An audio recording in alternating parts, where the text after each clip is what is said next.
C'est un fait, tous les propriétaires d'animaux du Saguenay qui passent parfois à l'animalerie Jonas de Chicoutimi connaissent Chico, ce fameux perroquet au tempérament fougueux. Oui, c'est la mascotte de l'animalerie, c'est ça. Il a très mauvais caractère.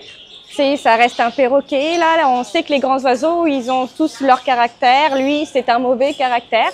Par contre, ceux qui le connaissent vraiment savent que c'est un vrai sensible. Des fois, le matin, on le laisse sortir, il descend de sa cage et il va piocher dans les poches de nourriture à oiseaux. Il y a une dame, là, une fois, il lui a crié dessus, elle est tombée par terre tellement elle a eu peur. Chico va bientôt souffler ses bougies pour ses 23 ans. C'est le perroquet de compagnie de la propriétaire du magasin, alors non, il n'est pas à vendre. Au décès de son mari, la propriétaire a pris la décision d'amener Chico à l'animalerie pour qu'elle se sente moins seule. L'anxiété de séparation de l'oiseau exotique s'est vite calmée. Il s'est même fait quelques amis. C'est des animaux sociaux dans la nature, ils sont tout le temps en groupe, donc c'est vraiment important qu'ils voient du monde, qu'ils voient des collègues. On a Rambo aussi, c'est pour ça qu'on a introduit Rambo. C'était pour lui donner un ami aussi, avec qui parler, même s'il se crie dessus les deux, là, mais au moins, ils ont des contacts. De loin, ça peut sembler banal, mais s'occuper d'un animal exotique comme Chico, ça prend de la volonté. C'est la même chose pour plusieurs autres espèces comme les reptiles, les amphibiens et les poissons. Mais avec les outils et le savoir nécessaire, toutes ces espèces peuvent faire un bon compagnon. Je veux dire, une fois que tu as ta lampe, fait que tu as ta bonne température, tu as les UV ou pas d'UV si tu en as besoin ou pas pour ton reptile, puis que tu as son substrat, des cachettes, puis que tu le connais assez bien, tu as un assez grand terrarium. Une fois que tu es tout setup, tu n'as plus besoin de grand-chose. Ton entretien va être simple. Un bon vendeur qui veut pas vendre pour vendre un animal, qui va te vendre parce que c'est quelque chose qui va te convenir, va te poser les bonnes questions. Va te demander, est-ce que tu as la place? Est-ce que tu as le temps? Est-ce que tu as l'énergie? Est-ce que tu es assez responsable? C'est niaiseux, mais est-ce que tu es assez responsable pour t'en occuper? Certains reptiles vont vivre 20, 30 ans, fait que c'est un gros contrat. Même si vous cochez toutes ces cases, avoir le droit de se procurer un ou plusieurs animaux exotiques nécessite parfois l'acquisition d'un permis général de garde d'animaux attribué par le gouvernement, notamment parce qu'il demande une expertise complexe et une attention particulière pour être gardé dans des bonnes conditions. Il y a 3 conditions à respecter pour être admissible à l'obtention de ce permis. Premièrement, le détenteur doit avoir de l'expérience dans la garde en captivité d'espèces du même type. Il doit démontrer le respect des conditions de garde prévues à la réglementation pour l'espèce visée et tenir à jour un registre des animaux gardés en captivité.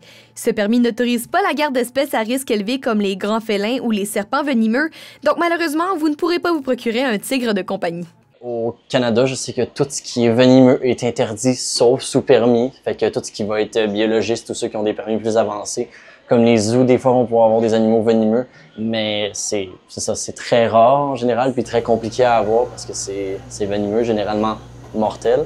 Tout ce qui va être très gros serpents comme python réticulé, anaconda. Fait que des serpents qui vont faire de 18 à genre 22 pieds. En général, ça va prendre des permis. Ces règles assurent le bien-être de l'animal tout en favorisant un encadrement uniforme pour diminuer le risque d'entrave à la santé publique et de la conservation de la faune. Tout de même, la plupart des animaux exotiques qui se vendent dans les animaleries ne nécessitent aucun permis. Au Canada, il y a une autre affaire qui est assez spéciale, les règles de ville. Mettons, au Saguenay, tu n'as pas le droit de boa constrictor et de python royal. Tu as le droit au coin snake, au king snake, à plein d'autres espèces de petits serpents, mais tu n'as pas le droit à aucun serpent qui est, on va dire, un petit peu plus gros en termes de corps, alors que c'est pas nécessairement plus dangereux. Malgré toutes ces démarches et ces conditions, le marché des animaux exotiques dans les animaleries va très bien, d'après Zachary Ouellette, qui possède lui-même 9 serpents. Le marché grandit beaucoup pour les animaux exotiques d'année en année. Le marché bouge beaucoup, mais il s'en va en montant tranquillement pas vite, clairement. Le marché des animaux exotiques dans les animaleries est en hausse, mais également l'intérêt de la société. Les amoureux des animaux vont pouvoir profiter du retour du Salon des animaux du Saguenay, qui depuis 2019 n'était pas revenu en région. Je dirais qu'il y a juste 3 exposants qui reviennent. Les autres, c'est tout du nouveau. Dans ceux qui reviennent, il y a Rosalie Bilodeau qui, elle, est détentrice elle a 2 buffles d'Asie.